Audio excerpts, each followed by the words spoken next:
ఇక్కడ నిజమైనటువంటి ప్రేమ తెలిసిన వాడు ప్రేమిస్తే, ఇద్దరు స్త్రీ పురుషులు కలయికలో ఒక్కడైనా సరే నిజమైనటువంటి ప్రేమతో ప్రేమిస్తే విడాకులు అనే మాట జీవితంలో రాదు. ఇక ఇద్దరు ఒకరినొకరు ప్రేమించుకుంటే ఉంటుంది, భూలోకంలో స్వర్గం చూడొచ్చు. భూలోకంలో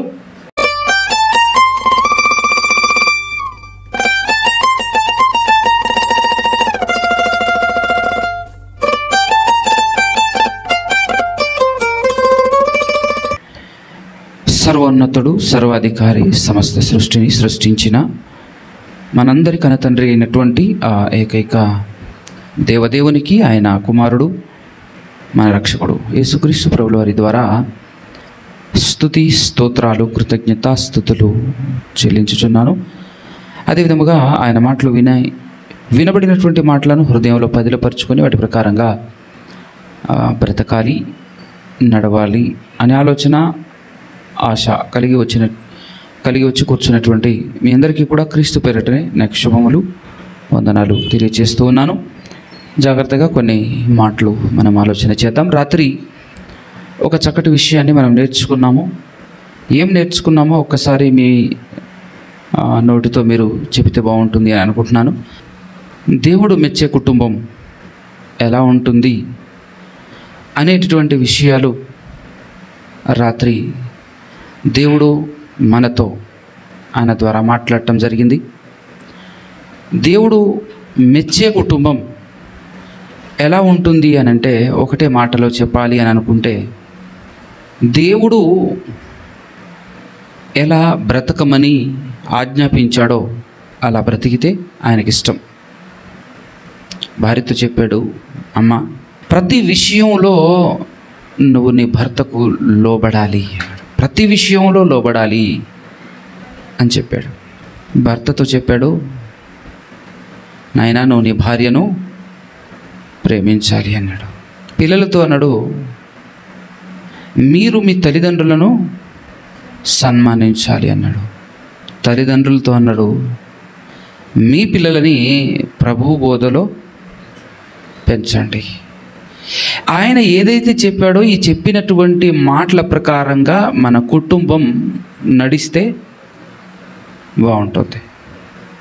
అయితే భార్య భర్తకు లోబడాలన్నా, పిల్లలు తల్లిదండ్రులకు విధేయులుగా నడవాలన్నా, భర్త భార్యను ప్రేమించాలన్నా ప్రాముఖ్యమైనది ఒకరి పట్ల ఒకరికి ఉండవలసినటువంటి ప్రేమే. ప్రేమ లేకపోతే దేనిని మనం సాధించలేము, ఏమీ కూడా చేయలేము.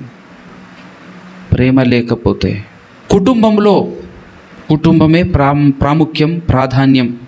ఈ ప్రపంచంలో కుటుంబమే ప్రాముఖ్యమైనది. కుటుంబం లేనిది ఊరు లేదు, కుటుంబం లేనిది రాష్ట్రం లేదు, కుటుంబం లేకపోతే దేశం లేదు, కుటుంబం లేకపోతే ప్రపంచమే లేదు. ప్రధానమైనది కుటుంబం. ఈ కుటుంబం ఎవరికి వారే యమునకు తీరే అనేటటువంటి విధానంలో కుటుంబం ఉంటే ప్రపంచం ఎట్టుంటుంది? కుటుంబంలోనే ఏక తాత్పర్యము, ఏక మనస్సు, ఏక భావము, ఏక విధానం అనేటటువంటిది లేకపోతే ఇక ప్రపంచంలో ఏముంటుంది చెప్పండి. సో ఖచ్చితంగా కుటుంబం అంతా ఒకటిగా ఉండాలి అని అంటే ప్రేమ ఉండాలి. కుటుంబం అంతా ఒకటిగా ఉండాలంటే ప్రేమే ఉండాలి. ఈ మాట మీరు గుర్తుపెట్టుకోండి. కుటుంబంలో ప్రేమ ఉంటేనే కుటుంబం ఐక్యత చాటగలదు. అది కుటుంబమైనా, సంఘమైనా, సంస్థ అయినా, దేశమైనా, రాష్ట్రమైనా ఐక్యతతో ఉండాలి అని అంటే ఒకరి ఎడల ఒకరికి ప్రేమ. అందుకోసమే ప్రపంచమంతా ఒక్కటిగా ఉండాలని, ఐకమత్యంతో కలిసిమెలిసి ఆనందంగా సంతోషంగా బ్రతకాలని సమస్త సృష్టిని, మనుషులందరినీ నిర్మించిన సృష్టికర్త అయిన దేవుడు చెప్పాడు, నాయనా ఒకరిని ఒకరు ప్రేమించండి, నిన్ను వలె నీ పొరుగు వారిని ప్రేమించు అని ప్రతి ఒక్కరితో చెప్పాడు. అందరికీ చెప్పాడు, నిన్ను వలె నీ పొరుగు వారిని ప్రేమించండి, ప్రేమించండి, ప్రేమించండి అని చెప్పాడు. ఎందుకు పదే పదే దేవుడు మాట్లాడుతున్నటువంటి మాటల్లో మనకు బలంగా వినబడేటటువంటి మాట ఏంటంటే, ప్రేమించరా నాన్న, ప్రేమించు, భార్యను ప్రేమించు, భర్తను ప్రేమించు, పిల్లల్ని ప్రేమించు, నిన్ను నువ్వు ప్రేమిస్తున్నట్టు నీ పొరుగు వారిని కూడా ఆ ఒక్క మాట చాలదు. నిన్ను నువ్వు ప్రేమించుకుంటున్నట్టు నిన్ను వలే నీ పొరుగు వారిని అన్నప్పుడు, ఇప్పుడు పొరుగువారు అంటే ఎవరు వస్తారు? దేవుడు, వినండి జాగ్రత్తగా, ఆయన మాటల్లో మర్మం ఉంటుందండి. ఆయన మాటల్లో అద్భుతమైనటువంటి విషయం దాగి ఉంటుంది. ప్రతి మాట చదువుకుంటూ మాట్లాడుకుంటూ వెళ్ళిపోకూడదు. ఆ మాట అలా ఆగాలి. అక్కడ ప్రతి మాట దగ్గర అలా ఆగాలంతే. అప్పుడు అర్థమవుతుంది. ఏమన్నాడు? నిన్ను వలే నీ పొరుగు అని ప్రేమించుమన్నాడే తప్ప నీ భార్యను ప్రేమించినట్టు ప్రేమించు, నీ పిల్లల్ని ప్రేమించినట్టు ప్రేమించు అన్నాడా? నిన్ను వలే నీ పొరుగు అని ప్రేమించు అన్నాడంటే ఆయనకు తెలుసు ఏమి, నీ పిల్లల కంటే ఎక్కువ, నీ భార్య కంటే ఎక్కువ, నీ తల్లిదండ్రుల కంటే ఎక్కువ, అందరికంటే ఎక్కువ నిన్ను నువ్వే ప్రేమించుకుంటున్నావు అన్న సంగతి ఆయనకు తెలుసు. మనం ఒప్పుకోం, కానీ ఆయనకు తెలుసు. నువ్వంటే నీకు ఎంత ఇష్టమో ఆయనకు తెలుసు. ఈరోజు పాఠంలో తేలిపోద్ది. నిన్ను నువ్వు ఈ రేంజ్లో ప్రేమించుకుంటున్నావో అర్థమైపోద్ది ఈరోజు పాఠంలో. ఎందుకంటే మనకు అర్థం కావాలి, నన్ను నేను ప్రేమించుకుంటున్నానా? అవును, ప్రేమించుకుంటున్నావు నువ్వు. నీకు తెలియట్లేదేమో, చాలామందికి తెలియకపోవచ్చేమో. నన్ను నేను ఎప్పుడు ప్రేమించుకోనండి అనుకుంటుంటారు. ఎందుకంటే మన వాళ్ళకి ప్రేమ అంటే ఏంటో తెలియదు, ప్రేమించడం ఎలాగో తెలియదు.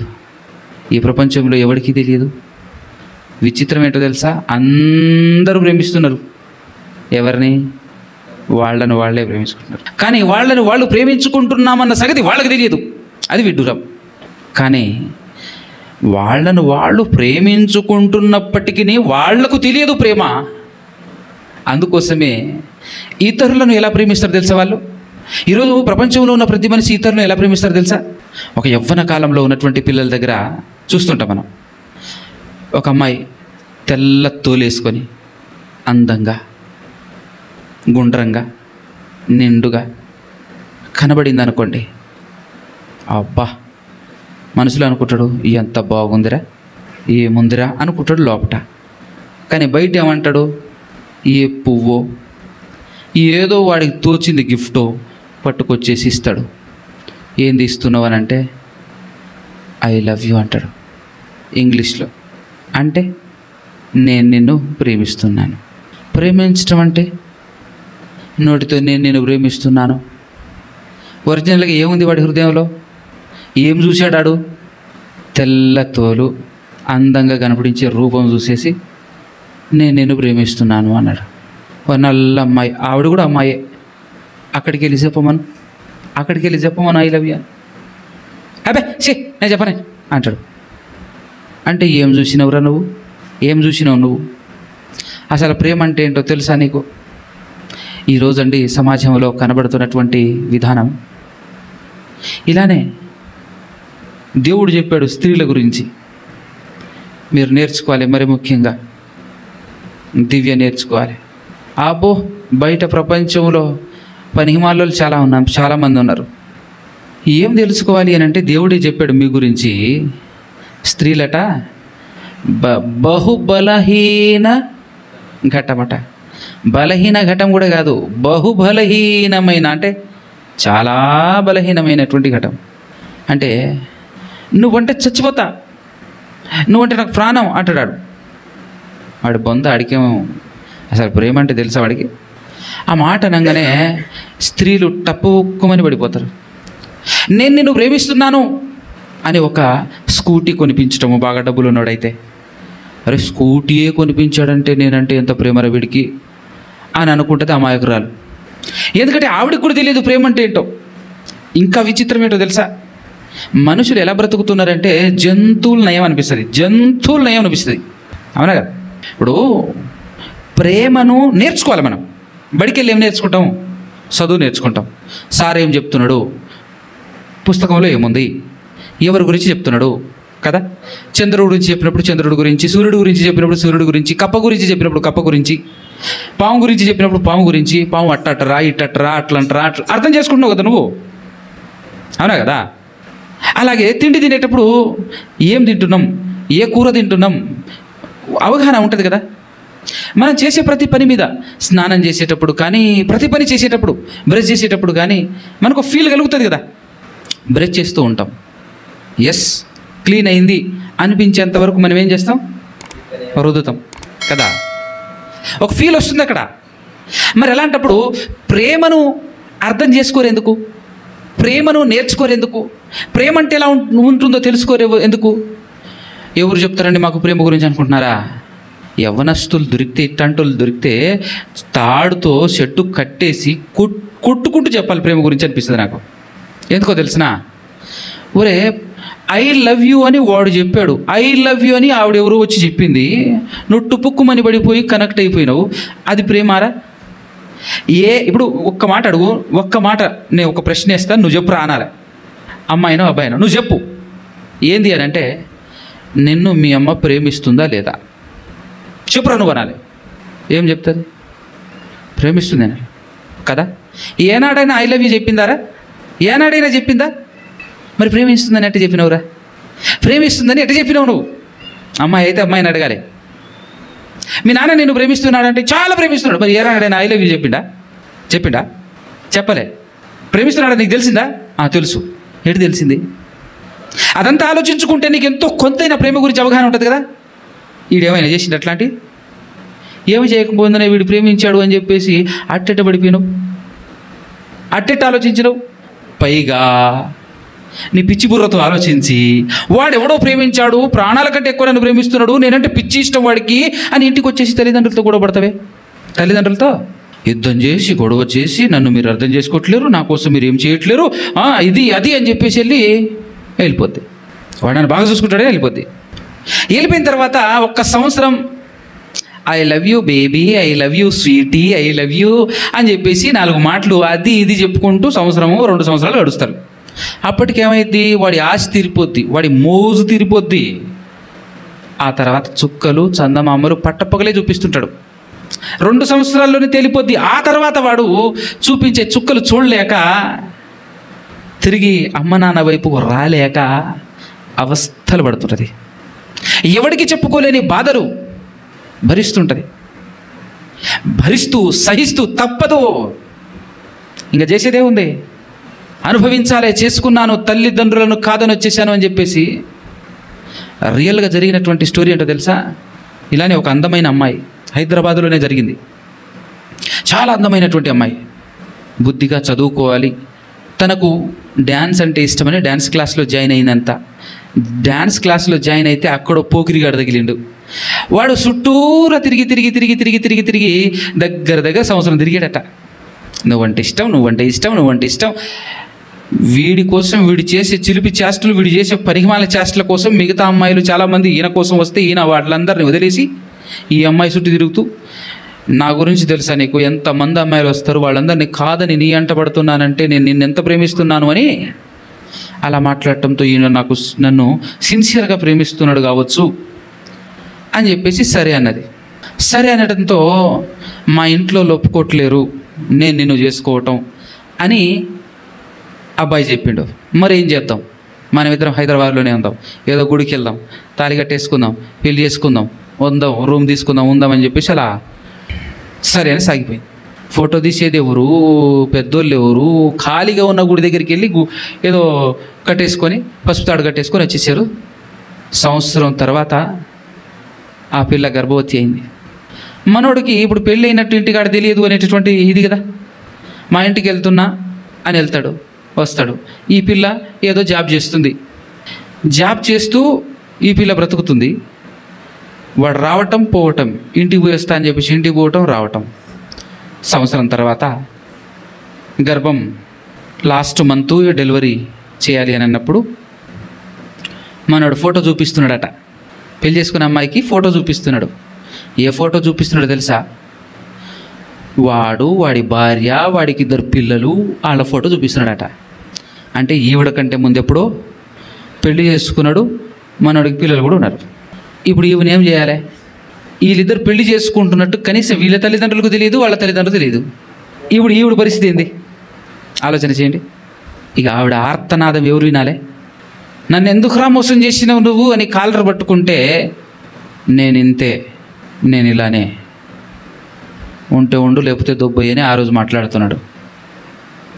అయినా నీకేం తక్కువ చేసినా చెప్పు, నీ దగ్గర ఉంటా, ఆవిడ దగ్గర ఉంటా, నాకు ఆ కుటుంబము కావాలి, ఈ కుటుంబము కావాలి. ఇప్పుడు ఏం చేయాలి? ఒక స్త్రీ బలైందా? బలైపోయిందా? ఇక్కడ ప్రేమ అంటే ఏమిటో తెలిస్తే ఆవిడ జీవితం బలయ్యేదా? తెలియకనే కదా. కనీసం తెలుసుకోవటానికి ఆలోచిస్తే మా నాన్న నన్ను ఎలా ప్రేమించాడు, మా అమ్మ నన్ను ఎలా ప్రేమించేది, అది కదా ప్రేమ అని ఆలోచిస్తే ఎంత బాగుంటుంది. అది ఆలోచించరు. రీసెంట్గా ఒక రియల్ స్టోరీ ఒకటి విన్నాను రీసెంట్గానే. ఇది ఎలాంటిదో చెప్పనా? బావమర్దల్లేనట. చిన్నతనం నుంచి ఆ అమ్మాయినికి ఆయనకి ఇవ్వాలి అని చెప్పేసి ఇద్దరు మాట్లాడుకొని ఉన్నారు. వింటున్నారా? మాట్లాడుకొని ఉంటే ఆ అమ్మాయి అంటే ఆయనకి ఇష్టం, వాడంటే ఈవిడికి ఇష్టం. కానీ రాను రాను పెద్దయిన కొలది చదువుకుంటారు కదా, మనోడికి చదువు అబ్బక ఇంటర్మీడియట్తో బంద్ పెట్టాడు. బైక్ మెకానిక్ నేర్చుకున్నాడు. అమ్మాయి ఇంజనీరింగ్ చదివింది, ఇంజనీరింగ్ అయిపోయింది. ఇప్పుడు అమ్మాయి తల్లిదండ్రులకు కొమ్ములు వచ్చినాయి. ఎందుకు వచ్చినాయి కొమ్ములు? మా బుజ్జి ఇంజనీరింగ్ చదివింది, మీ ఓడి ఇంటర్మీడియట్తోనే చూస్తున్నాడు, వాడు బైక్ మెకానిక్, మా పిల్లని ఎట్టిస్తాం అని చెప్పేసి వాళ్ళు మాట్లాడేసరికి అబ్బాయి తల్లిదండ్రులు కూడా చుట్టాలే కదా, కాబట్టి వీళ్ళకు పౌరుషం పుడుచుకొచ్చింది. ఆ లోకం మీద మీ అమ్మాయి ఉంది, మరి మాకు అమ్మాయిలు లేరు మరి అని చెప్పేసి వీళ్ళు భీష్మించుకుంటున్నారు. కాకపోతే అబ్బాయి మనసులో అమ్మాయి ఉంది, అమ్మాయి మనసులో అబ్బాయి ఉన్నాడు. నేను ఒక మామూలుగా స్టోరీ టైప్లో చెప్తుంటే కూడా నిద్ర వస్తే ఎట్ట పాఠం చెప్తే అనుకోవచ్చు. మీకు అర్థం కావటం కోసం నీట్గా చెప్తున్నా ప్రేమ గురించి. ఫస్ట్ ఎలా బలైపోతున్నారు ప్రేమికులు. ఆ అమ్మాయి వచ్చి చెప్పిందంట, బావా మీ ఇంట్లో ఒప్పుకున్నా, మా ఇంట్లో ఒప్పుకోకపోయినా, మీ ఇంట్లో ఒప్పుకోకపోయినా నాకు మాత్రం నువ్వే కావాలి. నువ్వు చదువుకున్నా చదువుకోకపోయినా నువ్వు తప్ప నాకు వేరే సంబంధం వద్దు, నేను ఊహించుకొని కూడా ఊహించుకోలేను, నువ్వంటే నాకు ఇష్టం, నువ్వంటే నాకు ప్రేమ అని అమ్మాయి చెప్పింది. ఇప్పుడు అమ్మాయి తనంతట తానే వచ్చి ఇంత పెద్ద పెద్ద మాటలు మాట్లాడుతుంటే నేను మా తల్లిదండ్రుల మాట విని గమ్మున కూర్చోవటం ఏమైనా బాగుంటుందా? ఇక నేను ఆగకూడదు, తీసుకుపోవాలి అని చెప్పేసి ఆ అమ్మాయిని వేసుకొని వెళ్ళిపోయింది హైదరాబాద్. వెళ్ళిపోయి చక్కగా చిలక గోరింకల్లక్క ఇద్దరు భార్యాభర్తలుగా హైదరాబాదులో రూమ్ తీసుకొని బ్రతుకుతున్నారు. మనోడు మెకానిక్ నేర్చుకున్నాడు కదా, మెకానిక్ వర్క్ చేసుకుంటూ పోషిస్తున్నాడు. 3 సంవత్సరాలు గడిచింది. 3వ సంవత్సరమున ఫోన్ చేస్తే బిజీ వస్తుంది మెకానిక్ షాప్ నుంచి ఇంటికి.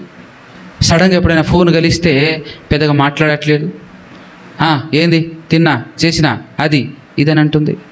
దాంతోపాటు మెకానిక్ షాపులో బాగా తెలిసిన వాళ్ళు చాలామంది ఉంటారు కదా, 3 సంవత్సరాల పరిచయం అవుతుంది కదా. ఆయన పేరు పెట్టారే, మీ ఆవిడ అక్కడ పలానా షాపింగ్ మాల్లో కనపడింది, ఆయనతో ఎవరో ఉన్నారు, మీ ఆవిడ అక్కడ కనపడింది, ఇక్కడ కనపడింది అని చెప్పేసి ఊకరం మా ఆవిడ షాపింగ్ మాల్ ఎందుకు కనపడుతుంది నీ మనోడు. ఈయన అబ్జర్వ్ చేస్తున్నాడు, విధానం కూడా అలానే కనబడతా ఉంది. నిజమేనా అని చెప్పేసి ఒకసారి ఇప్పుడు ఎవరైనా కనబడితే నాకు చెప్పు అని అంటే, పలానా షాపింగ్ మాల్లో ఉందని చెప్పేసి ఒక అబ్బాయి చెప్పంగానే బండి వేసుకొని పరిగెత్తుకొని పోయాడు. పోతే నిజంగా షాపింగ్ మాల్లోనే ఉంది, ఆయనతో పాటు ఇంకొక ఆయన ఉన్నాడు, ఇద్దరు భార్యాభర్తలు అన్నట్టుగా తిరుగుతున్నారు. ఆడికి కారు ఉంది, ఆ కారులో ఎక్కి ఆడుకోబోతున్నారు. ఆవిడ దగ్గర పెద్ద ఫోన్ ఉంది. ఈయన ఇప్పించింది ఏమో డబ్బా ఫోన్, అయితే ఆవిడ దగ్గర పెద్ద ఫోన్ ఉంది. ఫోన్ చేస్తుంటేనే పెద్ద లిఫ్ట్ చేయట్లేదు. ఇంటికి వచ్చి అడిగితే, నన్ను అనుమానిస్తున్నావు ఇక, అనుమానం స్టార్ట్ అయింది ఇక అని అరుస్తుందట. అర్ని నా కళ్ళతో నేను చూసిన సంగతి ఎట్లా చెప్పేది, ఏది ఇలా చేస్తుంది అది ఇది అని చెప్పేసి మాట్లాడితే, నువ్వు నన్ను అనుమానిస్తున్నావు అని చెప్పేసాను. ఒకరోజు ఇంకా లాభం లేదని చెప్పేసి డైరెక్ట్గా తిరుగుతున్నప్పుడు వెళ్ళాడు. ఎవరైనా ఏంటి అని చెప్పేసి అడిగిస్తే అప్పుడు మాట్లాడుతుంది, నా జీవితం నా ఇష్టం వచ్చినట్టు తిరుగుతా, నాకు కావాల్సినవన్నీ నువ్వు ఇవ్వగలవా? నేను చదువుకున్నది ఇంజనీరింగు, నా కోరికలు నాకుంటాయి, నా ఆలోచన నాకుంటాయి, నా లైఫ్ నా ఇష్టం అని మాట్లాడుతుంది. పోనీ ఎదుటోడు ఈవిడ ఎవరితో తిరుగుతుందో వాడేమైనా పెళ్ళి చేసుకోకుండా ఉన్నాడా, వాడికే వదిలేద్దాం అని అనుకుంటే వాడికి ఆల్రెడీ పెళ్ళి ఉంది, వాడు జాబ్ హోల్డర్, వాడు డబ్బులు ఇస్తున్నాడు, చీరలు కొని పెడుతున్నాడు, అన్నీ ఇస్తున్నాడు అని చెప్పేసి తిరుగుతుంది. ఇప్పుడు వీడి బతికేంది? ఇంటికి వచ్చి మరి తల్లిదండ్రుల మాట విని సర్లే అని చెప్పేసి వదిలేసుకొని కూర్చున్నోడికి, బావా నువ్వు లేకపోతే నేను చచ్చిపోతా, నువ్వే నాకు కావాలి, నువ్వు తప్ప నాకు లోకమే లేదు అని చెప్పింది ఆవిడ. నేను ప్రేమిస్తున్నా అని చెప్పింది ఆవిడ. సర్లే అని ఎత్తుకొని వచ్చాడు. ఏం జరిగింది? ప్రేమ అది ప్రేమ? ఇలా ఎంతమంది ప్రేమ పేరుతో దగ్గరై పెళ్లి చేసుకొని ఎంతమంది ఇబ్బంది పడుతున్నారు ప్రపంచంలో, ఎంతమంది గోసపడుతున్నారు ఈ ప్రపంచంలో, ఎంతమంది కుదరక సెట్ అవ్వక విడాకులు తీసుకుంటున్నారు ఈ ప్రపంచంలో. ప్రేమ పేరుతో దగ్గరై విడాకులు. కొన్నాళ్ళకే గొడవలు స్టార్ట్ అవుతాయి. నువ్వు నాకు సెట్ అవ్వదు, నేను నీకు సెట్ అవ్వను. నీ మైండ్ సెట్ వేరు, నా మైండ్ సెట్ వేరు, నా ఆలోచన వేరు, నీ ఆలోచన వేరు. ఇంతకుముందు ఎలా కలిసింది మరి? వ్యామోహంతో ఉన్నన్ని రోజులు, కోరికతో ఉన్నన్ని రోజులు, ఆశతో ఉన్నన్ని రోజులు ఒకరికొకరు లోబడ్డారు.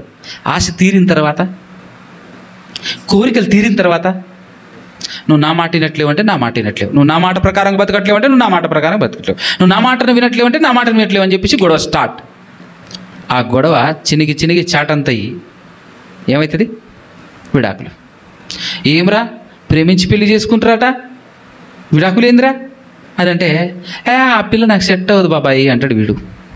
ఆవిడంటది, నన్ను మోసం చేసిండు ప్రేమ పేరుతో. ఆవిడంటది, నన్ను మోసం చేసిండు ప్రేమ పేరుతో అనటం కంటే నేను మోసపోయినా అట్లా అనదు కదా. ఇక్కడ అర్థం కావాల్సినటువంటి పాయింట్ ఏంటంటే, ఈ ప్రపంచంలో ప్రేమ అంటే ఏమిటో తెలియక బలైతున్నటువంటి ప్రేమికులు ఎంతమంది. మళ్ళీ వాళ్ళ పేరేంటి? ప్రేమికులు, ప్రేమ జంట. ఇక్కడ నిజమైనటువంటి ప్రేమ తెలిసిన వాడు ప్రేమిస్తే, ఇద్దరు స్త్రీ పురుషులు కలయికలో ఒక్కడైనా సరే నిజమైనటువంటి ప్రేమతో ప్రేమిస్తే విడాకులు అనే మాట జీవితంలో రాదు. ఇక ఇద్దరు ఒకరినొకరు ప్రేమించుకుంటే ఉంటుంది భూలోకంలో స్వర్గం చూడవచ్చు. భూలోకంలో ప్రపంచానికి ఆదర్శవంతమైనటువంటి కుటుంబంగా నిలుస్తుంది. ఈరోజు నేను చెప్పేటటువంటి పాఠం ఏంటో తెలుసా? అసలు ప్రేమ అంటే ఏంటి, ఎలా ప్రేమించాలి. ఇప్పటివరకు ఈ ప్రపంచానికి మీకు అర్థం కావటం కోసం ప్రేమ పేరట ప్రేమించటం ఎలాగో, ప్రేమ అంటే ఏంటో కూడా తెలియనటువంటి ప్రేమికులు అనబడేటటువంటి వాళ్ళందరూ ఎలా బలైపోతున్నారో, ఏ రేంజ్లో వాళ్ళ ఆర్తనాదాలు వినేటటువంటి వాడే లేరు. కానీ ఒరిజినల్గా అదంతా కామం, కోరిక, ఆశ తప్ప అది లవ్ కాదు, అది ప్రేమ కానే కాదు. ఇది ప్రతి యవ్వనస్తులు గ్రహించాల్సిందే. ప్రేమ, నిజమైన ప్రేమను గుర్తించటం ఎలాగో మహాజ్ఞాన గ్రంథమైనటువంటి బైబిల్ని అడిగితే చెప్తుంది. చదవండి ఒకసారి. మొదటి కొరింథీయులకు రాసినటువంటి పత్రిక 13వ అధ్యాయము ఓపెన్ చేసి చదవండి. నిజమైన ప్రేమను గుర్తించే విధానం 13వ అధ్యాయం 1 నుంచి. మొదటి కొరింథీ పత్రిక 13వ అధ్యాయం 1 నుంచి. మనుష్యుల భాషలతోనూ దేవదూతల భాషలతోనూ నేను మాట్లాడినను, అంటే ఇంత భాషా పండితుడు అయినను ప్రేమ అనేటటువంటిది లేకపోతే మ్రోగెడు కంచును గనగనలాడు తాళమునై ఉందును. ఇప్పుడు నీకు ఎన్ని భాషలు వస్తే ఏం లాభం? ఇది ఎట్లాంటిదో చెప్పనా? కూరలో అన్నీ వేసినా, మసాలాలు వేసినా, నూనె వేసినా, అసలు అన్నీ పచ్చిమిర్చి రకరకాలైన దినుసులు అన్నీ వేసిన, ఎన్ని వేస్తే ఏం లాభం? ఉపయోగపోతే. ఎన్ని వేస్తే ఏం లాభం? ఉపయోగపోతే. తినగలమా కూరను? అది మటన్ కర్రీ కావచ్చు, పన్నీరు కర్రీ కావచ్చు, వాసన గుమగుమలాడుతూ ఉంటుంది. కానీ అందులో నువ్వు ఉప్పే వేయకపోతే నోట్లో పోతుంది, అది ఏం లాభం? ఇది అంతే. నెక్స్ట్, ప్రవచించు కృప వరము కలిగి మర్మములన్నీయు జ్ఞానమంతయు ఎరిగిన వాడనైనను కొండలను సహితము కొండలను పెక్కలింపగల పరిపూర్ణ విశ్వాసము గలవాడైనను ప్రేమ అనేది లేకపోతే, ప్రేమ లేని వాడనైతే నేను వ్యర్థుడను, అంటే వేస్ట్గాడు అని అర్థం. వేస్ట్గాడు, వ్యర్థుడను. ఎంత మంచి మాట. నెక్స్ట్ మాట చూడు. 3, బీదల పోషణ కొరకు నా ఆస్తి అంతయు ఇచ్చినను కాల్చబడుటకు నా శరీరమును అప్పగించినను ప్రేమ లేనివాడనైతే నాకు ప్రయోజనమేమియు. అర్థమవుతుందా? అంటే ఇక్కడ ఏమేమి ఇచ్చారు? ఇచ్చింది ఏంది? బీదల పోషణ కొరకు నా ఆస్తి అంతా ఇచ్చినాను. ఇచ్చేసిన ఆస్తి మొత్తం ఇచ్చేసినా కూడా అది ప్రేమ కాదు అంటున్నాడు. అందులో ప్రేమ లేకపోతే ఉపయోగం లేదు అంటున్నాడు. కానీ ఈరోజు స్త్రీ పురుషులు ఒట్టి పైన ఒక ఫ్లవర్, ఒక పువ్వు ఇస్తే ప్రేమ అనుకుంటున్నారు. ఆస్తి ఎంత ఇచ్చినా అందులో ప్రేమ ఉందో లేదో చెక్ చేసుకో అన్నట్టుగా దేవుడు మాట్లాడుతున్నాడు. ఆస్తి ఎంత ఇచ్చేసినా కూడా, అంటే ప్రేమ లేకపోతే ఆస్తి ఎంత ఇస్తాడు రా భయ్ అనే ఆలోచన మనం ఆలోచించవచ్చు. ఎవడైనా ఆలోచిస్తాడు, అలా ఆలోచించే బొక్క బొర్రలు పడతాడు. మా ఊరిలో ఒక ఆయన ఉన్నాడు, దగ్గర 100 ఎకరాలు దానం చేశాడు. ఆయన ప్రేమ ఉండి దానం చేశాడా? తన గొప్ప కోసం, తనకు పేరు రావటం కోసమే తప్ప నిన్ను ప్రేమించి కాదు. అది మనల్ని అసలు ప్రేమ ఎక్కడుంటుంది, ప్రేమించడం ఎలా తెలిస్తే ఇదంతా మనకు ఓపెన్ అవుతుంది. అందుకోసమే సృష్టికర్త అయిన దేవుడు మాట్లాడుతున్నాడు, బీదల పోషణ కొరకు ఆస్తి మొత్తం ఇచ్చేసినా అక్కడ ప్రేమ లేకపోతే, అందులో ప్రేమ లేకపోతే ఎలా గుర్తించాలి అందులో ప్రేమ ఉందో లేదో? అదే నేర్పిస్తాను మీకు ఈరోజు. అందులో ప్రేమ లేకపోతేనట వ్యర్థం. అంటే ప్రేమ లేకుండా ఆస్తి మొత్తం కూడా ఇవ్వగలడా అంటే ఇవ్వగలడు. ప్రేమ లేకపోతే నాకు సెల్ ఫోన్ కొనిస్తాడా? ప్రేమ లేకపోతే నాకు స్కూటీ ఇస్తాడా? ప్రేమ లేకపోతే నాకు డ్రెస్ కొనిస్తాడా? ప్రేమ ఉంది కాబట్టి డ్రెస్ కొనిచ్చాడు, ప్రేమ ఉంది కాబట్టి సెల్ ఫోన్ ఇచ్చాడు 20,000 రూపాయలది అని మోసపోతున్నావా సోదరి సోదరా? అది ప్రేమ కాదు. వాడికి డబ్బు ఎక్కువై నేను వాడుకోవాలనో నీ మీద మోజెక్కువై ఆడిస్తుంటాడంతే. మోసపోకు. అవునా కదా? దేవుడు చెప్పాడు ఇక్కడ, ఆస్తి మొత్తం ఇచ్చినా ప్రేమ ఉండదు అక్కడ అంటున్నాడు. నెక్స్ట్ లైన్, బీదల కొరకు నా ఆస్తి అంతా ఇచ్చినను, కాల్చబడుటకు నా శరీరం అప్పగించినను, ప్రేమ లేని వాడనైతే లేదు అన్నాడు. మరి ప్రేమ ఎక్కడ ఉంటుంది? ప్రేమ ఎలా ఉంటుంది? ప్రేమించటం ఎలా? ఏదో వస్తువు ఇచ్చినంత మాత్రాన ప్రేమ కాదు, ఏదో కొనిపించినంత మాత్రాన ప్రేమ కాదు. ప్రేమను ఎలా గుర్తించాలి? ప్రేమను ఎక్కడ గుర్తించాలి? ప్రేమ అంటే ఏంటి అసలు అని గుర్తించాలి అని అంటే మీకు విషయం చెప్తాను. దేవుని గురించే చెప్తాను. దేవుడు మనల్ని బాగా ప్రేమిస్తున్నాడా? ఎలా చెప్తారు దేవుడు మనల్ని ప్రేమిస్తున్నాడని? ఎలా చెప్తాం?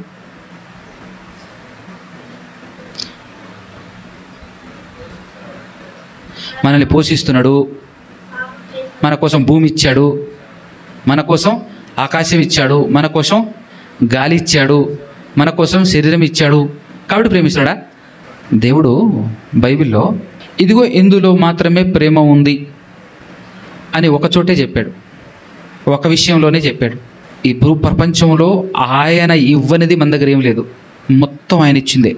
ఈ పంచభూతాలు, సృష్టి యావత్తు కూడా సమస్తం, మన శరీరం, మన ఎముకలు, తోళ్ళు, లోపలున్న ఆత్మ, సమస్తం ఆయన నుంచి వచ్చినాయి, ఆయన ద్వారానే వచ్చినాయి, ఆయన ఇస్తేనే మనం పొందుకున్నాం. అవన్నీ ఇచ్చినప్పుడు ఎప్పుడు కూడా దేవుడు నిన్ను ప్రేమిస్తున్నాను కాబట్టి ఇదంతా ఇచ్చాను అని ఏనాడు చెప్పలేదు. అవి బాధ్యతలు. కానీ ఇదిగో నాన్న ఇక్కడ మాత్రమే ప్రేమ ఉంది అని ఎక్కడ చెప్పాడో తెలుసా? ఒక్కసారి 1 యోహాను పత్రిక 4:10, మనం దేవుణ్ణి ప్రేమించామని కాదు, ఆయనే మనల్ని ప్రేమించి మన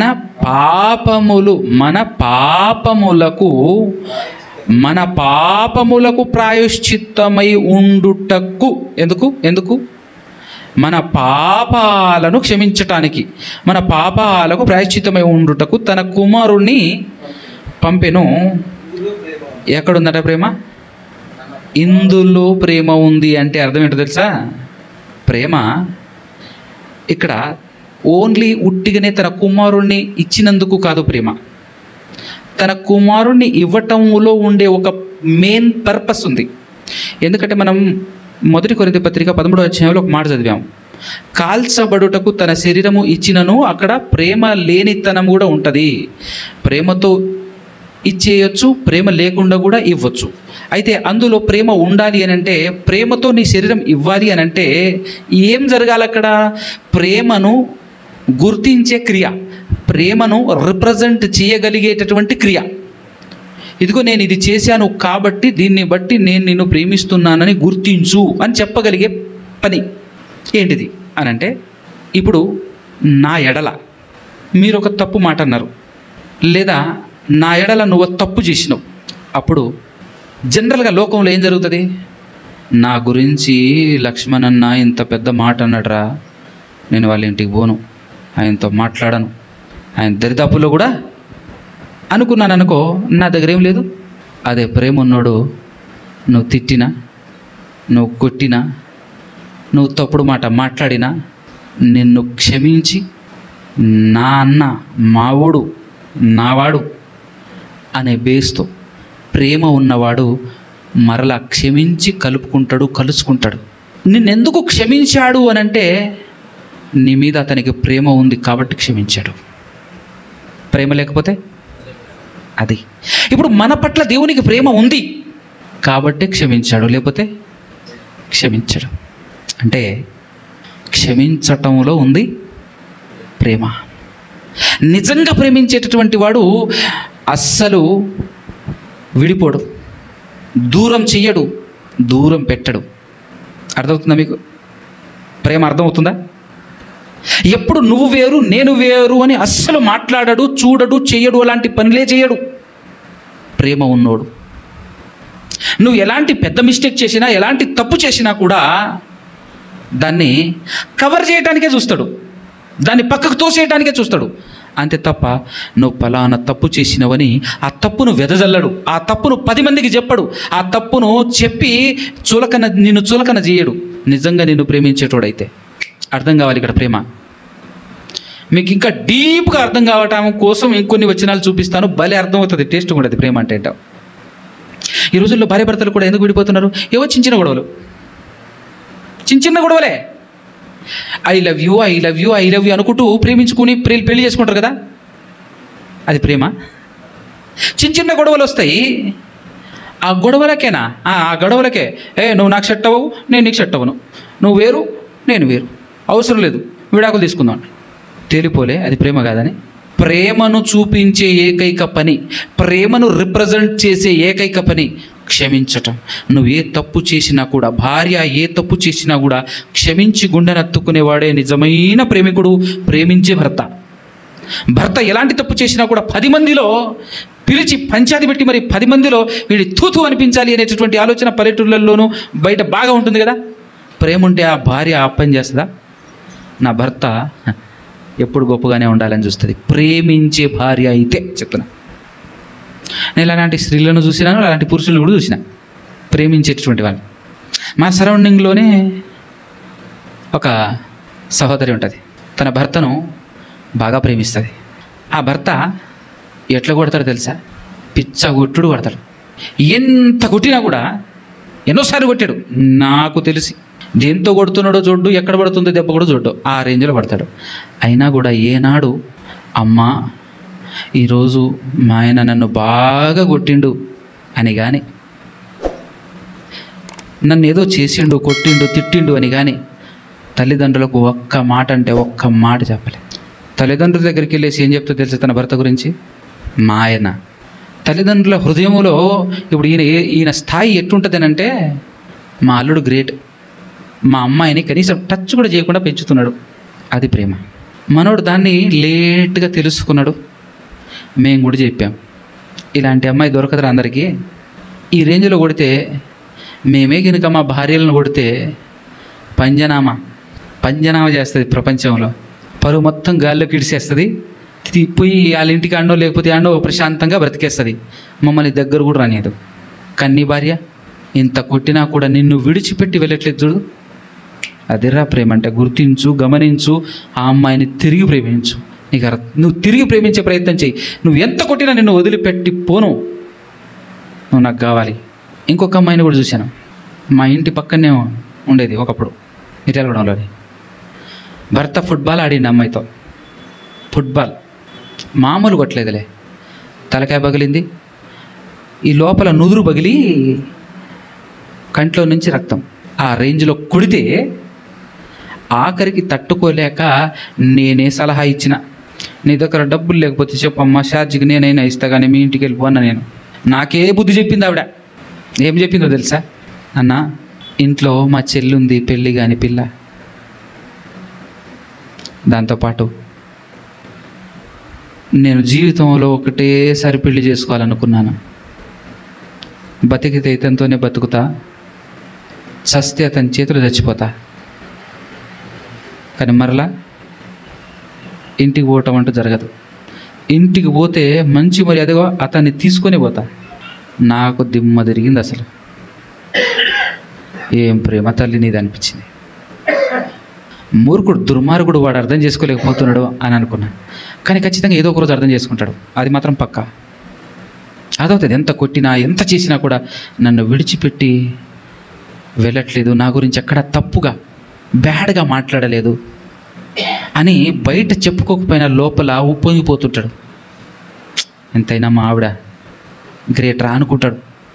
ఇప్పుడు నువ్వు తనను ప్రేమిస్తున్నావని ఎలా అర్థమవుతుంది? ఎప్పుడు అర్థమవుతుంది?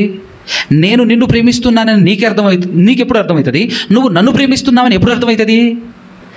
ఉట్టిగా మంచిగా ఉన్నప్పుడు ఏదో తినటానికి తెచ్చి చీరలు తెచ్చి 100 చీరలు తెచ్చి ఏదో తెచ్చిపెట్ట, అది కాదమ్మా ప్రేమ, అది కాదు ప్రేమ. ప్రేమ బయటపడే తరుణం ఏంటి అని అంటే, నువ్వేదైనా తప్పు చేస్తే, మనం ఏదైనా తప్పు చేస్తే మన పట్ల ఎదుటివాడి విధానం ఎట్లుందో దాన్ని బట్టి అర్థమవుతుంటుంది నిజమైన ప్రేమ ఉందా లేదా అని. అక్కడే ఇప్పుడు మనం చేశాం తప్పు, బీభత్సమైనటువంటి పాపాలే చేశాం, తప్పులే చేశాం. దేవుడు, ఐ లవ్ యూ నాన్న, నిన్ను నరకానికి తోసేయనరా, నిన్ను చంపనరా, నీ పాపాల కోసం ఇదిగో నా కుమారుని బలిస్తున్నాను, ఆయన రక్తంలో నీ పాపాలు కడుగుతున్నాను అని చెప్పాడు. అది ప్రేమ, నిజమైన ప్రేమ. నిజమైన ప్రేమతోనే ఈరోజు మనమందరం మనల్ని మనం ప్రేమించుకుంటున్నాం అనేటటువంటి విషయం మనకి ఇప్పుడు అర్థమవుతుంది. చూడు, బైబిల్లో ఒక మంచి మాట ఉంటుంది, రాత్రి అన్నగారు కూడా చదివించారు. ఒకసారి అక్కడికి వెళ్దాం మనం. ఎఫెసీ పత్రిక 5వ అధ్యాయం, ఎఫెసీయులకు రాసినటువంటి పత్రిక 5వ అధ్యాయం 28వ వచనం. 5వ అధ్యాయం 28వ వచనం. ఎంత మంచి మాట చూడండి ఒకసారి, ఎంత మంచి మాట చూడండి. అటువలనే పురుషులు కూడా తమ సొంత శరీరములను వలె తమ భార్యలను ప్రేమింపబద్దులై ఉన్నారు. ఎలా ప్రేమింపబద్దులై ఉన్నారట పురుషులు? తమ సొంత శరీరాన్ని ఎంతగా ప్రేమించుకుంటున్నాడో అంతగా భార్యను ప్రేమించాలట. వా, అద్భుతం, మహాద్భుతమైనటువంటి మాట రాశాడు ఇక్కడ దేవుడు అనిపించింది నాకు. ఇప్పుడు మనకు అర్థం కావాలి, మనం మన శరీరాన్ని ఎంతగా ప్రేమించుకుంటున్నామో తెలియాలి మనకు. మన శరీరాన్ని మనం ఎంత ప్రేమించుకున్నామో తెలుసా? బాగా ఆలోచన చేద్దాం.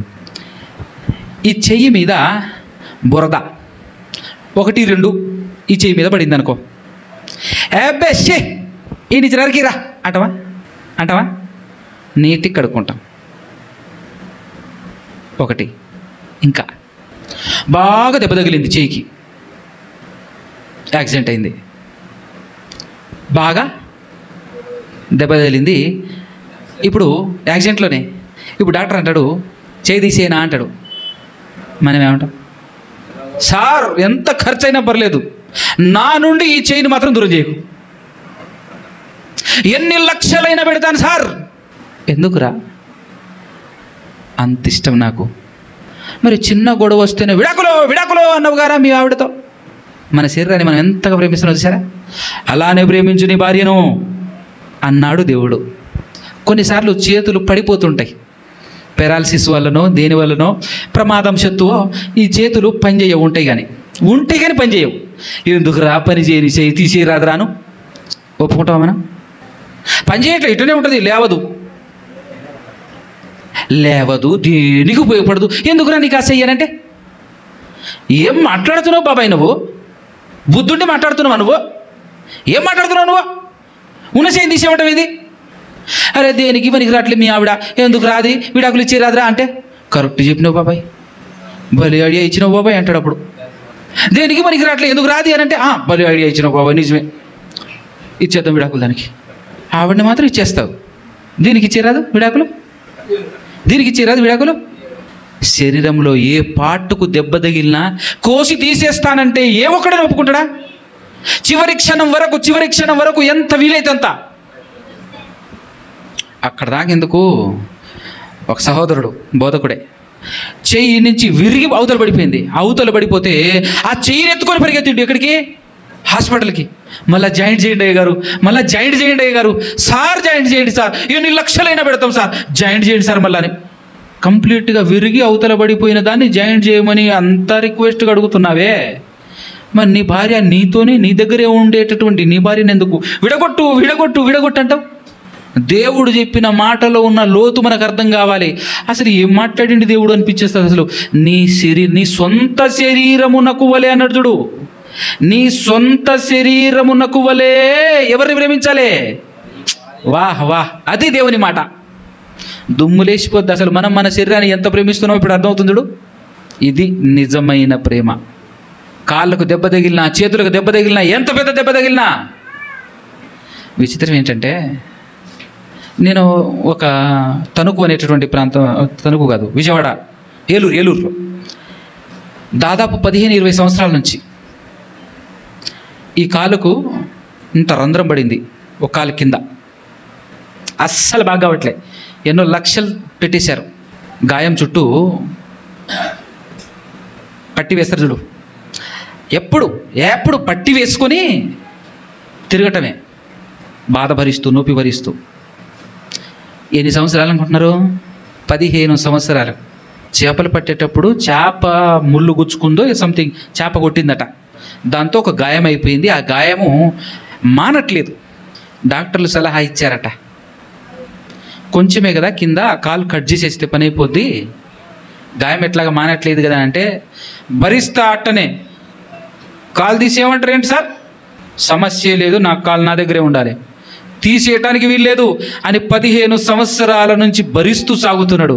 ఆ గాయం మీద నుంచే స్నానం, ఆ గాయం మీద నుంచి అన్నీ చేసుకుంటూ పాయింట్ వేసి కప్పుకుంటున్నాడు. కానీ ఎవరికి కనబడకుండా, చూస్తే ఆ గాయం కనపడుతుందా? కప్పుకుంటున్నాడు ఆ గాయాన్ని, ఎక్కడా చూపించట్లేడు, కానీ భరిస్తూ సాగుతున్నాడు. అది నీ భార్య తప్పు, నీ భర్త తప్పు ఉంటే ఎందుకు ఇసుక జల్లినట్టు జల్లుతావు? దేవుడు చెప్పిన మాటల్లో ఉన్న లోతు ఎంత ఉందో చూడండి, ఎంత అద్భుతంగా ఉందో చూడండి. నీ సొంత శరీరమునకు వలే నీ భార్యను ప్రేమించు అనేటువంటి మాట ప్రకారంగా నిజంగా ఈ విధంగా ప్రేమించేటోడుంటే విడాకులకు ఈ ప్రపంచంలో స్థానం ఉంటుందా అంటున్నా నేను. ఎక్కడుంది ఇంకా విడాకులాడుంది? అందుకోసం ఏం చెప్తున్నాడు, కంటిన్యూషన్ చూడు, ఏం మాట్లాడుతున్నాడు చూడు 28 నుంచి. అటువలనే పురుషులు కూడా తమ సొంత శరీరములకు వలే తమ భార్యలను ప్రేమింపబద్దులై ఉన్నారు. తన భార్యను ప్రేమించువాడు తన్ను ప్రేమించుకొనుచున్నాడు. తన శరీరమును ద్వేషించువాడెవడును, అది చెప్పాడు దేవుడు. ఎవడున్నాడా అంటే ఏం చెప్తున్నాడు దేవుడు? ఒరే, ఈ ప్రపంచంలో కల్లా అతి భయంకరంగా ప్రేమించేది మీరు మీ శరీరాన్నేరా అని చెప్పాడు.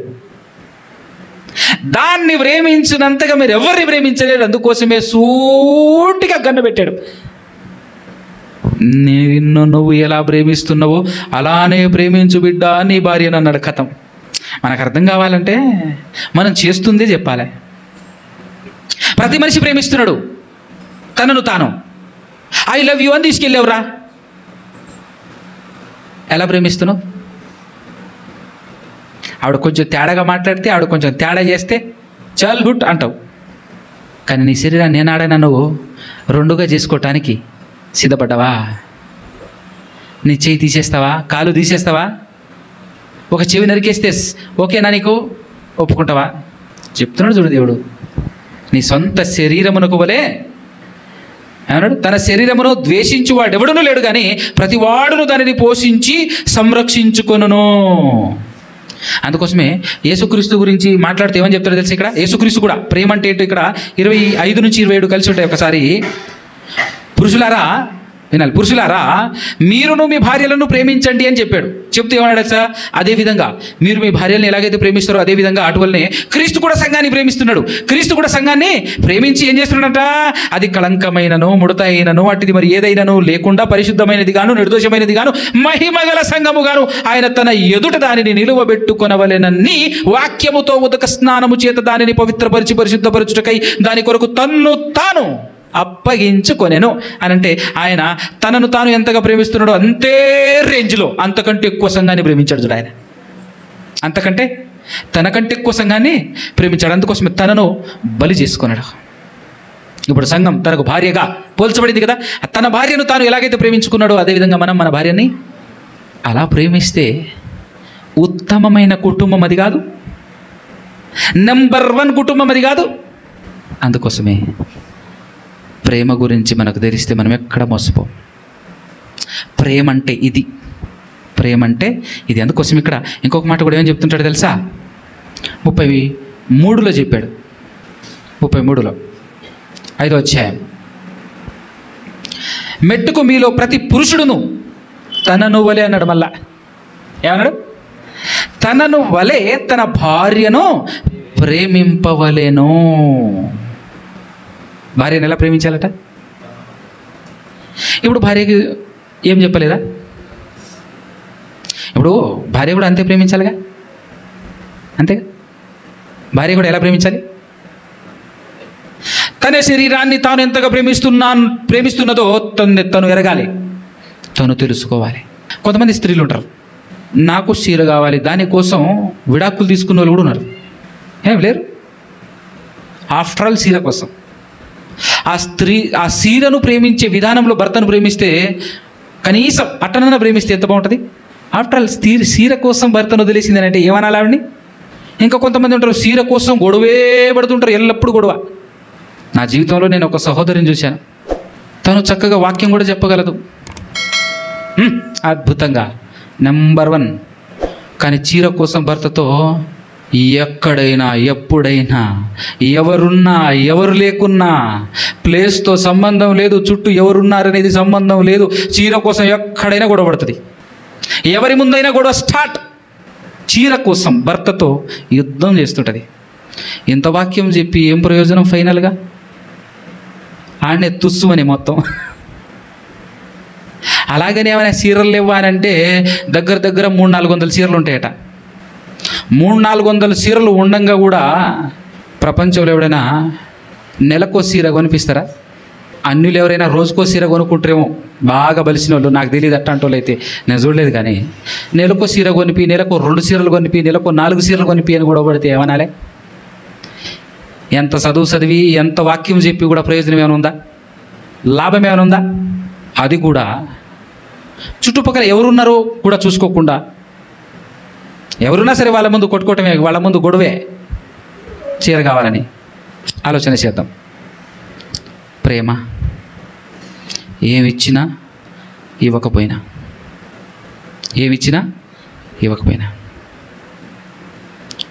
నాకు వింత విచిత్రం ఏమనిపించిందని అంటే, ఆ స్త్రీ, ఒక సహోదరి, వాక్యం బాగా చెప్పేసి సహోదరి, ఒకప్పుడు 2 జతలతోనే జీవితం గడిపాను అని అన్నది.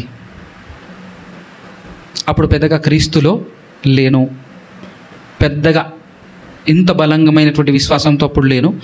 అప్పుడు లేనప్పుడే 2 డ్రెస్సులతో, ఇట్ మీన్స్ 2 జతలతో గడిపాను, పచ్చడన్నం తిని జీవించాను.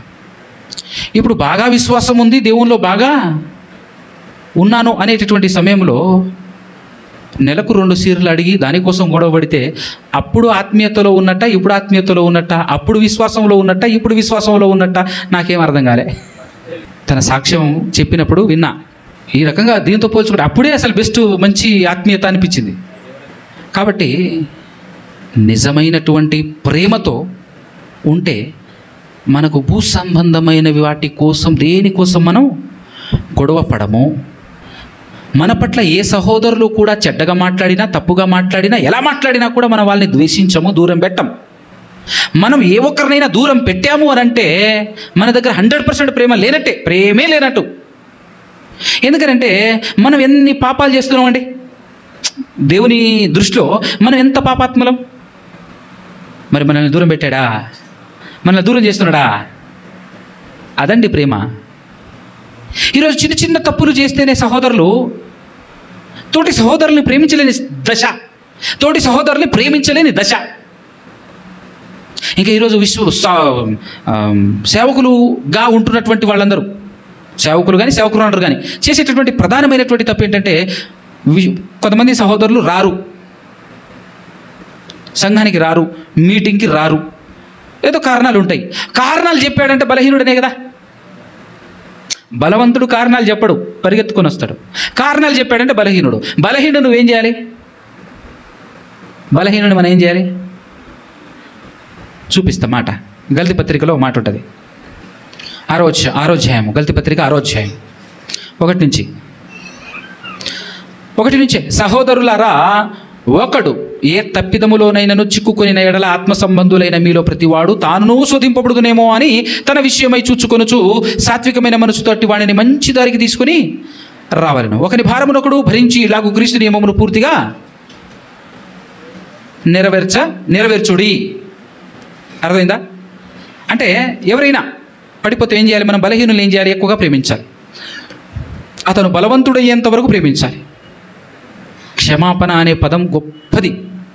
క్షమించి హత్తుకోలేవా? వారం రోజులు, నెల రోజులు రాలేదు చర్చికి, 2 నెలలు రాలేదు చర్చికి, ఆ తర్వాత వస్తాడేమో. నువ్వు ఇక్కడ ప్రార్థన చేయాలి. ఆయన మనసును గాయపరచకుండా, హట్ చేయకుండా, అసలే బలహీనుడు, అలాంటి పనులేవి చేయకుండా నువ్వు ఆయన కోసం మరలా తిరిగి రావాలని ప్రార్థన చేయాలి. వస్తే గుండెని హత్తుకోవాలి, సంతోషంతో కౌగిలించుకోవాలి. ఎంత బాగుంటుంది! అలాంటి ప్రేమతో నేను ఎలాగైతే మిమ్మల్ని ప్రేమిస్తున్నానో అలాంటి ప్రేమతో ప్రేమించేటటువంటి సేవకులు సమాజంలో నిలబడితే చూసి తరించాలనుకున్నాడు దేవుడు. కొన్ని కారణాలు, పరిస్థితులను బట్టి చాలామంది వెనకడుగు వేస్తుంటారు. అనంత మాత్రాన మనం నాలా నువ్వు లేవు, నాలా నువ్వు రావట్లేవు అని చెప్పేసి అవమానపరచటమో, మాటలతో సూటిపోటి మాటలతో గుచ్చటమో, లేదంటే వాళ్ళ గురించి తప్పుడు ప్రచారం చేయటమో. వాళ్ళు రావట్లేదు, ఎందుకు రావట్లేదు? అది కారణం, ఇది కారణం, వాళ్ళు అలాంటి వాళ్ళు, వీళ్ళు ఇలాంటి వాళ్ళు అని చెప్పేసి అలాంటి వాళ్ళని బ్లేమ్ చేయొద్దు. ఇలా చేస్తున్నవారంటే నీ దగ్గర లేదు ప్రేమ, నీ దగ్గర లేదు ప్రేమ. ప్రేమ లేని వాడు.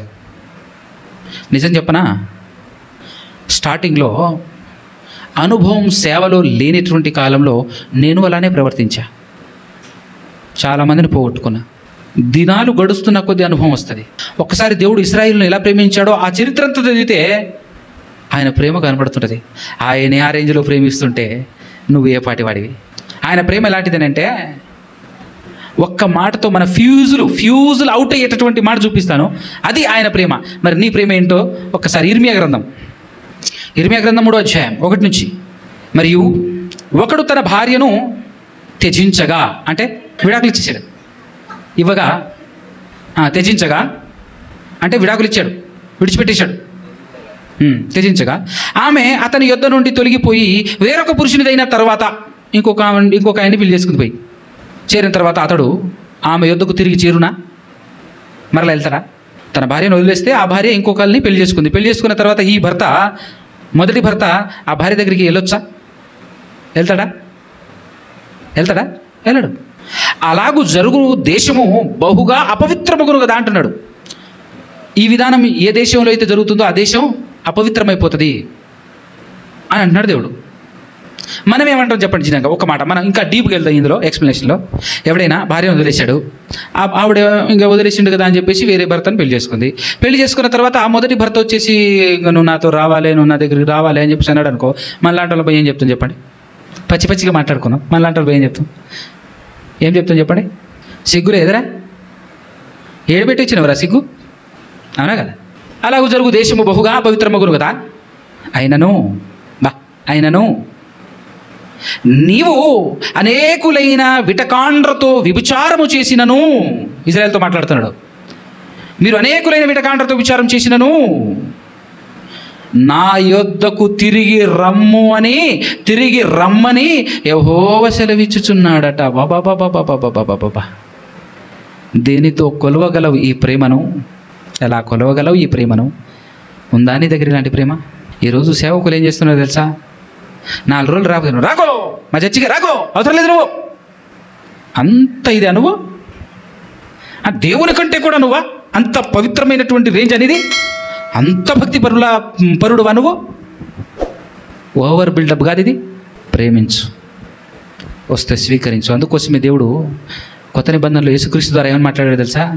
ఎన్నిసార్లు క్షమించాలి అని చెప్పేసి పేతురు అడిగితే అంటాడు, 77 ఏండ్ల మారుల మటుకు క్షమిస్తూనే ఉండవు. ఆయన వచ్చి నన్ను క్షమించు అన్నాడంటే గుండెని హత్తుకో, చేర్చుకో, హృదయపూర్వకంగా క్షమించు. ఆ స్థానంలో, ఆ స్థితిలో, ఆ విధానంలో ఉంటేనే నువ్వు క్రైస్తవుడివి, క్రైస్తవురాలివి.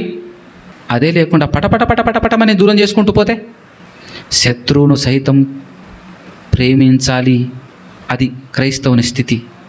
కానీ మంచి వాళ్ళనే చిన్న మాటలతో, సూటిపోటి మాటలతో దూరం చేసేటటువంటి వాడు క్రైస్తవుడు ఎట్టయితాడు? నిజమైన ప్రేమలో విడాకులు లేదో, నిజమైనటువంటి ప్రేమలో విడిపోవటాలు లేవు, దూరం అవ్వటాలు లేవు. మనం ప్రేమిస్తూ హక్కును చేర్చుకోవటానికి ఎల్లప్పుడూ సిద్ధంగా ఉండాలి. కానీ ఎదుటోడు అర్థం కాక వాడంతటి వాడు దూరం దూరం దూరం దూరం జరుగుతున్నాడు అనుకో, మనం ఎంత కావాలనుకుంటున్నా దూరం జరుగుతున్నాడు అనుకో, అప్పుడు మనం సైలెంట్ అవ్వాల్సిందే తప్ప మనంతట మనం ఎప్పుడూ ఎవరిని దూరం పెట్టడానికి వీల్లేదు. నువ్వు నిజంగా ప్రేమికుడు అయితే, ప్రేమ నీకు తెలిస్తే, మరి అందరి విషయంలోనే ఇలా మాట్లాడితే మరి వాట్ అబౌట్ భార్యాభర్తలు? మనం ఎట్టుండాలి? భార్యాభర్తలు ఎట్టుండాలి? నిజమైనటువంటి ప్రేమ మీ మధ్యలో ఉంటే స్వర్గం మీదే, భూలోకంలో స్వర్గాన్ని చూడొచ్చు. అలాంటి ప్రేమికుడు రావాలి అని కోరుకుందాం. విషయం ఏంటంటే అలాంటి వాడు రాకపోయినప్పటికీ కూడా మనం దేవుణ్ణి ప్రార్థిస్తూ ఎంతో కొంత బెటర్, దేవుడంటే భయం భక్తి కలిగినటువంటి వారిని పెళ్లి చేసుకుంటే మనం ప్రేమించే ప్రేమతో వాడిని కూడా మంచి ప్రేమికుడుగా మనం మార్చుకోవచ్చు, తనను కూడా మనం మంచి ప్రేమికురాలిగా మార్చుకోవచ్చు. కాకపోతే ఎంతో కొంత దేవునికి భయపడే విధానం వాళ్ళకు ఉండాలి. మరి ఈ బొత్తిగా ఒక పనికిమాలని చేసుకుని ఒక పనిమాల దాన్ని చేసుకుంటే ఉపయోగం ఉండదు. దేవుని ఎడల భయం భక్తి శ్రద్ధాసక్తులు కలిగినటువంటి వారు దొరికితే అప్పుడు బాగుంటుంది. ఇద్దరు కలిసి పరలోకం వెళ్ళటం మాత్రమే కాకుండా వాళ్ళిద్దరు కలిసి అనేకుల్ని పరలోకం చేర్చొచ్చు, దేవుని ఎద్దకు చేర్చొచ్చు. కాబట్టి అలాంటి ప్రేమతో, అలాంటి నిజమైనటువంటి ప్రేమ కలిగి మనం ఈ లోకంలో జీవించాలి. నిజమైనటువంటి ప్రేమ, కుటుంబం బాగుండాలంటే, కుటుంబం శాంతి సమాధానంతో ఉండాలంటే, అందుకోసం యేసుక్రీస్తు ప్రభువు వారు నా శాంతిని మీకు దయచేస్తున్నాను అని అన్నాడు. ఎవడిదో శాంతి ఇవ్వట్లేదు, నా శాంతి నీకు ఇస్తున్నాను అన్నాడు. ఎందుకు? ఆయన శాంతి ఏంటి? ఎవడు ఆయన విషయంలో ఎంతమంది తప్పు చేసినా క్షమించి గుండెని హత్తుకోవటమే. నువ్వు క్షమించకపోతేనే గొడవ, నువ్వు క్షమించకపోతే రద్దీ, నువ్వు క్షమించకపోతేనే ఇబ్బంది, నువ్వు క్షమించకపోతేనే విడాకులు, నువ్వు క్షమించలేకపోతేనే దూరం. ఏ గొడవకైనా కారణం అదే కదా. ఏ పోన్లేబ్బా మావడే అని చెప్పేసి అన్న కథం అయిపోయా. న్యాయము తీర్పు లేదు, జుర్మానా లేదు, జైలు శిక్ష లేదు, ఇంకోటి లేదు, ఏమీ లేదు. ఆడ ఒక్క మాటత కథం. ఎంత బాగుంటుంది ప్రశాంతంగా. అదే నేను క్షమించను, న్యాయం జరగాల్సిందే అని చెప్పేసి కొట్టుకున్నాం అనుకో, ఏం జరుగుతుంది? అనేకులకు మనశ్శాంతి లేకుండా పోతాయి, ఉన్న డబ్బులు పోతాయి, గొడవలు జరుగుతూనే ఉంటాయి, శాంతి ఉండదు, సమాధానం ఉండదు. కానీ శాంతి సమాధానం నీతోనే ఉండాలంటే క్షమాపణ అనే పదం నిజంలోనే ఉండాలి. అంత గొప్పది క్షమాపణ అనేటటువంటి పదం. ఇప్పుడు చెప్పండి, ప్రేమను తెలియచేసేటటువంటి ఏకైక పని క్షమించటం. నువ్వు తప్పు చేసినప్పుడు క్షమించే స్థాయిలో నీ భర్త ఉంటే నిన్ను ప్రేమిస్తున్నట్టు, మనం తప్పు చేసినా కూడా, తప్పు జరిగినా కూడా ఏదో అని అనుకొని మన భార్య మనల్ని క్షమించి తన గుండెను హత్తుకునే స్థాయిలో ఉంటే మన భార్య మనల్ని ప్రేమిస్తున్నట్టు. మరి ఈ ప్రేమ తెలియాలంటే ఉట్టి పుణ్యానికి వచ్చేసి ఐ లవ్ యూ అంటే తెలుస్తుందా? వాడు ప్రేమిస్తున్నట్టు ఎలా తెలిసేది? నువ్వంటే నాకు ప్రాణం అని ఒక అమ్మాయి వచ్చినా ఒక అబ్బాయి వచ్చి చెప్పినా కూడా అందులో ప్రేమ నువ్వు ఎలా చూడగలవు? నీకు ఎలా అర్థమవుతుంది? అందుకోసమే పెళ్ళి కాకముందు ఎవడు ఈ ప్రపంచంలో ప్రేమించలేడు, దాని ప్రేమ అనుకోకూడదు. ప్రేమ బయటపడేది ఎప్పుడనంటే నువ్వు పెళ్లి చేసుకున్న తర్వాతనే. ఒడిదుడుకులు, కష్టాలు, కన్నీళ్ళు, తప్పులొప్పులు జరుగుతుంటాయి. వాటన్నిటిని సర్దుకొని నువ్వంటే నాకు ఇష్టం అని అప్పుడు చెప్పగలగాలి ఐ లవ్ యూ. అది నిజమైన ప్రేమ. కానీ పెళ్ళే చేసుకోకముందు ఐ లవ్ యూ అన్నాడంటే, పెళ్ళి చేసుకోకముందు ఐ లవ్ యూ అనే మాటకు అర్థం వేరు, పెళ్ళైన 4-5 సంవత్సరాల తర్వాత ఐ లవ్ యూ అని చెప్పే మాటకు అర్థం వేరు.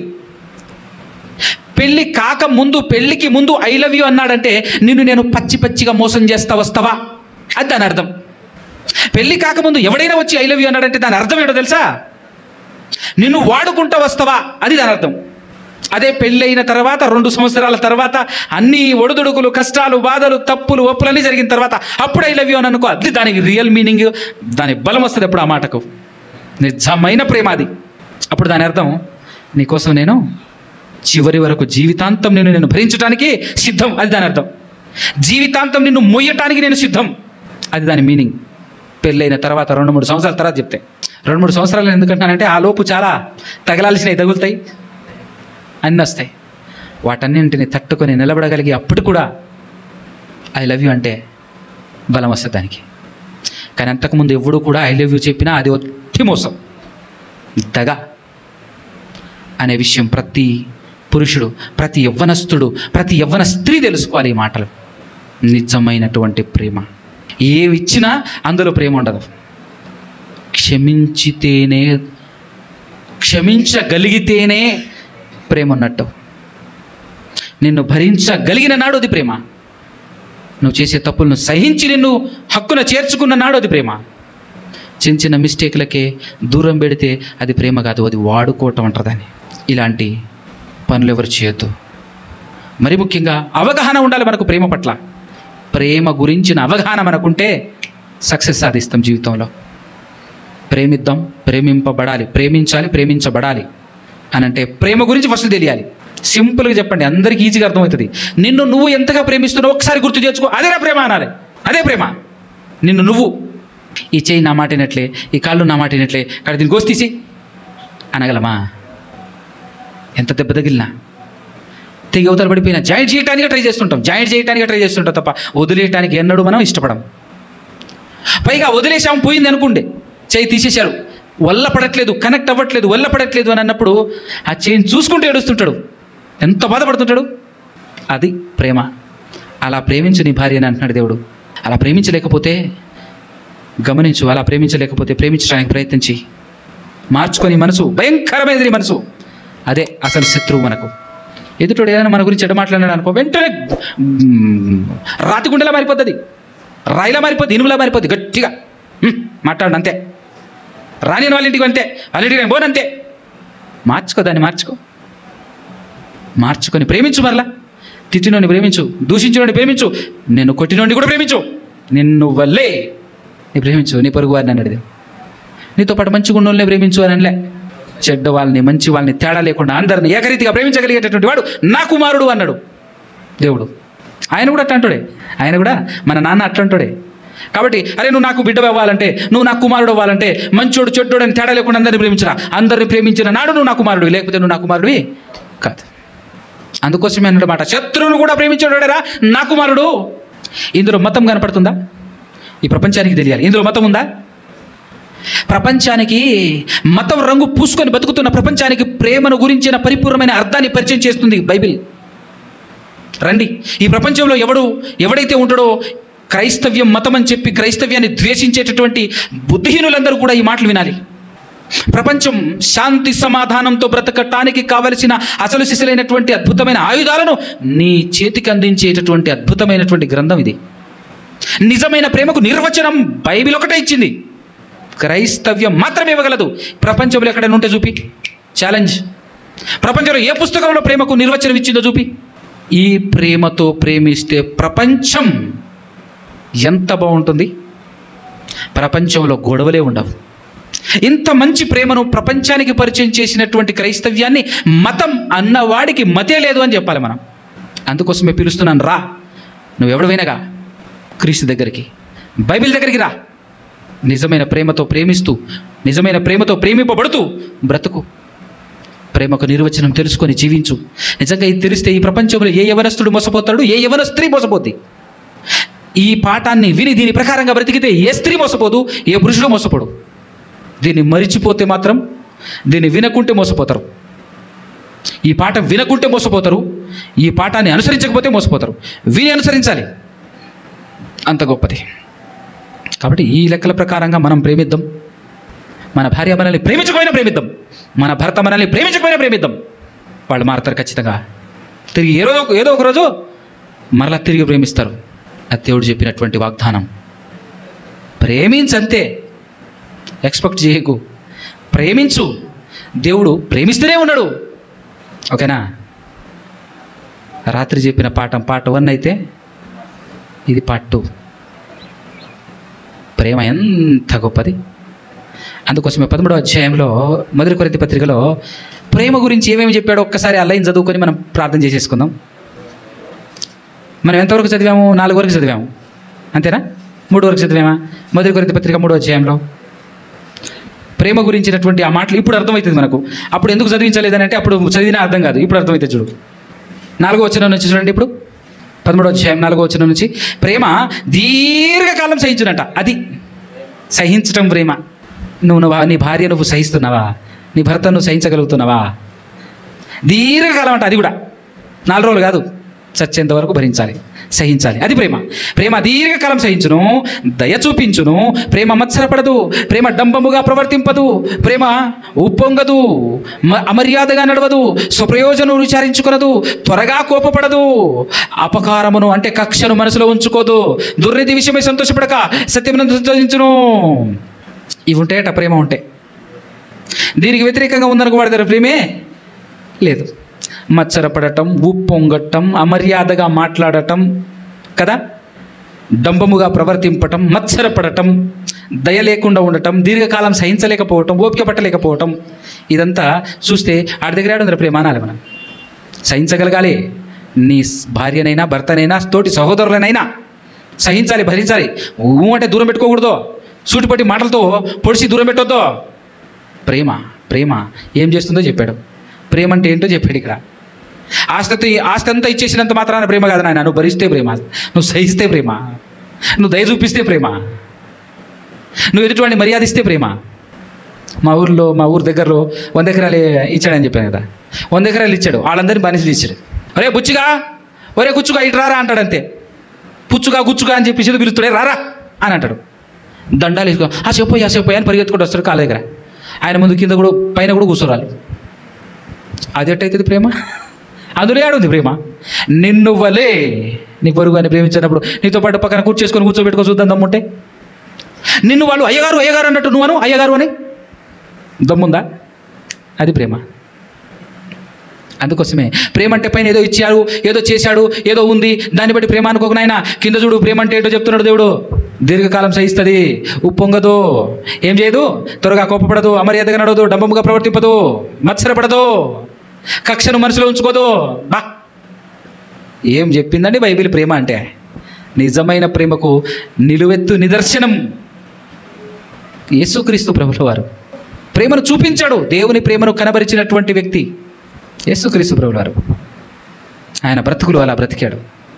అందుకోసం ఆయన కొట్టినా, చంపినా, శిలువకు వేలాడదీసి ప్రాణం తీస్తున్నా కూడా ఆయన శిలువలో నుంచి పలికిన మాట ఏంటి? తండ్రి వీరేం చేస్తున్నారు, వీళ్ళకి అర్థం కావట్లేదు కానీ క్షమించు తండ్రి అని పలికినటువంటి మహానుభావుడు. ఆయన్ని నమ్ముకున్నామని చెప్పి మనం చేసే కార్యక్రమాలు చూస్తుంటే ఆయన పేరును పాడు చేస్తున్నాం మనం. ఆయన నమ్ముకున్నామని చెప్పి ఆయన పాడు చేస్తున్నాం మనం. ఆయన్ని నమ్ముకున్నటువంటి వాడు ఎలా బ్రతకాలి, ఎంత గొప్పగా బ్రతకాలి. That is real love. రా నేర్చుకో. ప్రపంచంలో ఉన్నటువంటి ప్రతి వ్యక్తి రా క్రీస్తు దగ్గరికి, నిజమైనటువంటి ప్రేమను నేర్చుకొని బతుకు, బాగుంటుంది కదా. మరి మన స్థాయి ఏంటి, మన పరిస్థితి? మనం నేర్చుకుందాం. ప్రేమతో బ్రతుకుదాం, ప్రేమిద్దాం, ప్రేమింపబడదాం. కళ్ళు మూసుకొని తలలో చిన్న ప్రార్థనతో ముంచుకుందాం.